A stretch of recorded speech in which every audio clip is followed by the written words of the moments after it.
Details చూస్తే Montha తుఫాన్ AP వైపు దూసుకొస్తోంది. ఈ నెల 28న కాకినాడ సమీపంలో తీవ్రమైన తుఫాన్ గా తీరం దాటే అవకాశం ఉందని వాతావరణ శాఖ అధికారులు తెలిపారు. దీంతో తుఫాన్ పై సీఎం చంద్రబాబు సమీక్ష నిర్వహించారు. అధికారులు అప్రమత్తంగా ఉండాలని సూచించారు. కలెక్టర్లు యాక్షన్ ప్లాన్ సిద్ధం చేసుకోవాలని, అవసరమైతే విద్యా సంస్థలకు సెలవులివ్వాలని ఆదేశాలు జారీ చేశారు. ఇదే అంశంపై మరింత సమాచారం మా డిప్యూటీ ఇన్పుట్ ఎడిటర్ వాసు అందిస్తారు. తుఫాను ప్రభావం మొదలైపోయింది. భారీ ఈదురుగాలు కూడా వీసే పరిస్థితి కనిపిస్తుంది. మొత్తం కూడా బీచ్లో అల్ల కూడా భారీగా ఎగసిపడే పరిస్థితి కనిపిస్తుంది.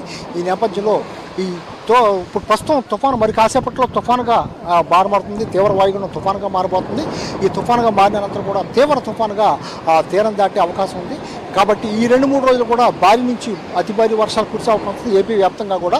దీంతో ఏపీలో ఉన్నటువంటి ఈ సముద్ర తీర ప్రాంతంలో ఉన్నటువంటి బీచ్లు కూడా ఎవరు కూడా రాకుండా చేసేందుకు చర్యలు తీసుకుంటున్నారు. బీచ్లు కూడా మూసేయమని కూడా ఆదేశాలు ఇవ్వడం జరిగింది.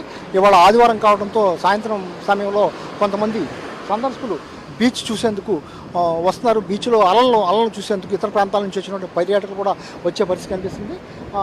విశాఖ బీచ్తో పాటు చాలా బీచ్లో కూడా ఇదే పరిస్థితి ఉన్నప్పుడు కూడా భారీగా వర్షం కురిసే అవకాశం ఉన్న నేపథ్యంలో రేపు ఎల్లుండి అవతల ఎల్లుండి కూడా 3 రోజుల పాటు కూడా ఈ ప్రభావం తీవ్ర తుఫాను ప్రభావం ఎక్కువగా ఉండే అవకాశం ఉండడంతో మొత్తం ఎక్కడికక్కడ బీచ్లు కూడా మూసేయమని అధికారులు ఆదేశించడం జరిగింది. ఈ బీచ్లో కూడా ఎవరు కూడా సందర్శకులు రాకుండా చేయడం జరిగింది. ఎందుకంటే ఇప్పటికే ఈ మొత్తం బీచ్లో చూసేందుకు వచ్చి గతంలో చాలామంది భారీ వర్షాలకి వరదలకు కూడా సముద్రం కొట్టుకుపోవడం, సముద్రంలో ఇబ్బంది పడటం కూడా రక్షించడం కూడా అటువంటి సంఘటనలు జరిగినాయి.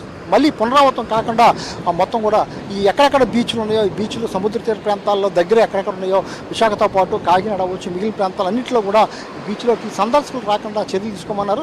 అంటే తుఫాను తీవ్రంగా మారే పరిస్థితి, ఎక్కువ అలలు వచ్చే పరిస్థితి, మొత్తం కూడా సముద్రం బాగా ఎగిసిపడే పరిస్థితి ఎక్కడెక్కడ ఉందో ఆయా ప్రాంతాల్లో బీచ్ కూడా ఎవరిని కూడా రానిచ్చే పరిస్థితి కనిపించట్లేదు.